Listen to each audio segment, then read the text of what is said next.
So this right here is speaking on what I was talking about earlier. So far, it's like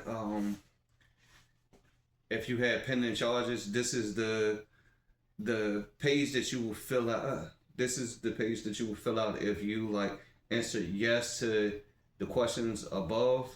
So far as like say that you did answer yes that you had pending charges. This is where you would explain so far as what was the pending, what is the pending charge, what's the status of it.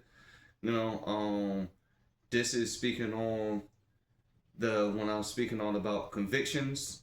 If you answered yes to so far as the convictions, this is where you put in explanation.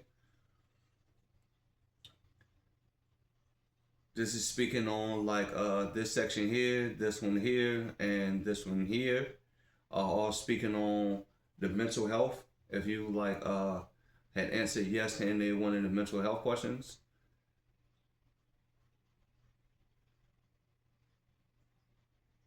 So that's what this whole section is about, the mental health. If you answered yes to it.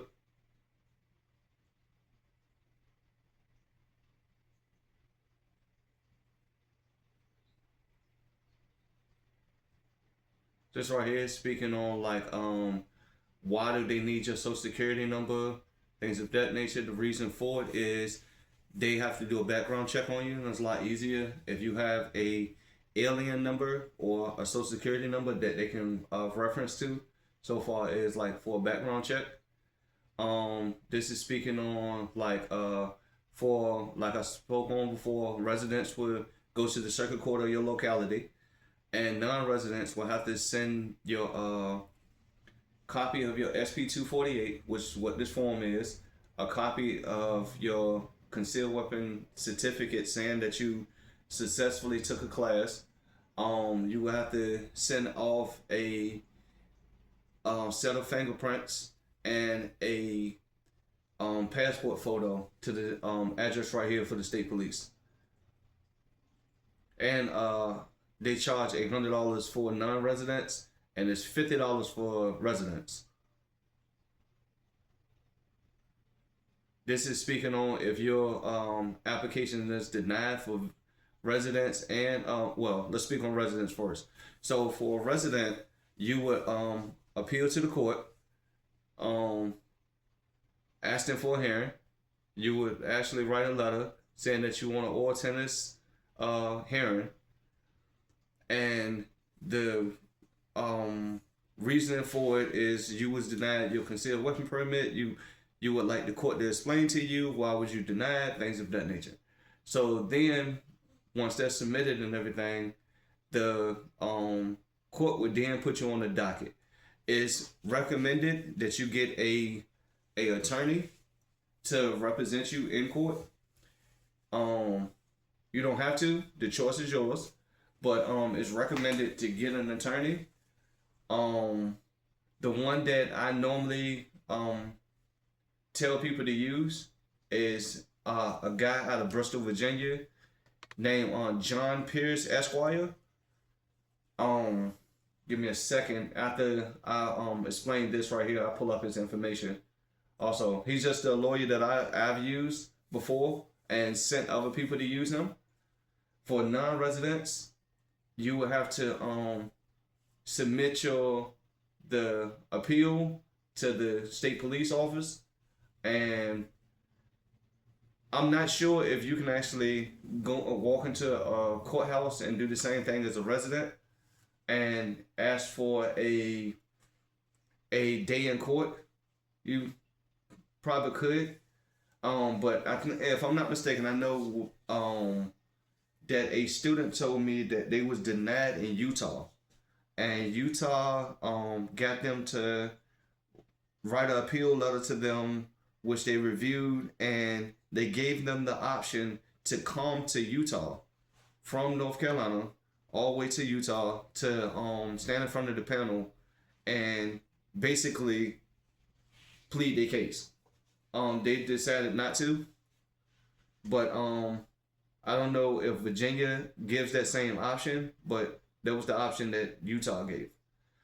This is speaking on if you was acquitted by insanity, so far as you caught a charge and they deemed you mentally incapable of standing trial, and that's the reason that you wasn't convicted. This is explaining that there.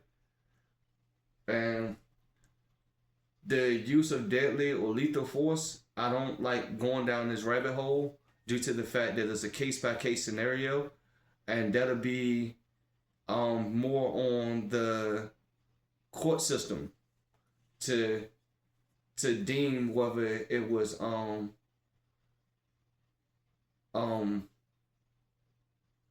deadly or lethal force. That's more on the court system to deem that than it to be explained here. And this page here is for law enforcement. So the state police and the court system gonna fill this out. This is speaking on if you have pending charges against you, any convictions, attachment dates and everything so far is like that's what all this information will go into. This also is used by the court. This is saying that your permit on file, which will be on the front of your permit, this is where your number at, the court that gave it to you,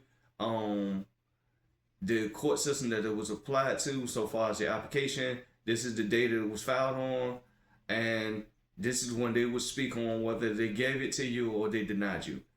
And this is the date that it will be issued. The explanation so far as if you were denied will go here. They will also send you a letter. And then this is when they're saying that you are entitled to an oral hearing before a court. The request of hearing you must file out before 21 days of denial. So if you was denied January 1st and you waited to January 30th, then you are outside of your 21 days. Long as you're inside your 21 days, and this is not technically, well, consider it calendar days. It's more on working days, but consider them calendar days so that you won't be outside your window telling yourself, oh yeah, well the day is only the 25th. Technically, according to the calendar, it's only been X amount of days. To not even get into that verbal back and forth with the court system, if you get denied on January 2nd, say that you get letter January 5th, go ahead and start your process on like the 6th or 7th before your 21 days. Go ahead and already start your process. And that's if you got to reach out to a lawyer, if you got to like go down and, well, before you can reach out to a lawyer, you have to go and submit the paperwork to be seen in court. Then you would reach out to a lawyer and tell them, yeah, you was denied your concealed weapon permit and that you would like to proceed with the court system explaining to you why you was denied. This is also used by the police and everything so far is this information here. And that there concludes how to fill out your SP248. If you have any questions, I'm about to put up my information. This is my information. My motto is don't wait until something goes wrong and to learn about firearms. This is my contact information right here. You can call or text me. And this is regardless if it's something about the SP248 or if it's in reference to like something that was misunderstood with the SP248. If this is other firearm questions so far is, yeah, well, I went to purchase a 9mm and it didn't feel right in my hand, then like we can go into the explanation of like what ergonomics is and things of that nature. If you got questions about laws, any firearm related questions, you can reach out to me. This is my contact information here, and give me 1 second. Let me pull up the lawyer that I was speaking on.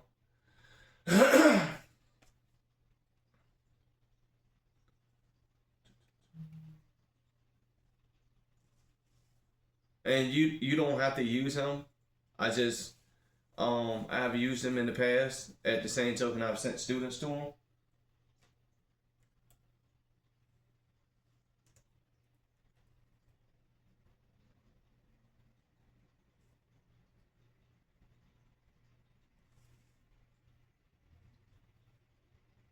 Got it. Okay.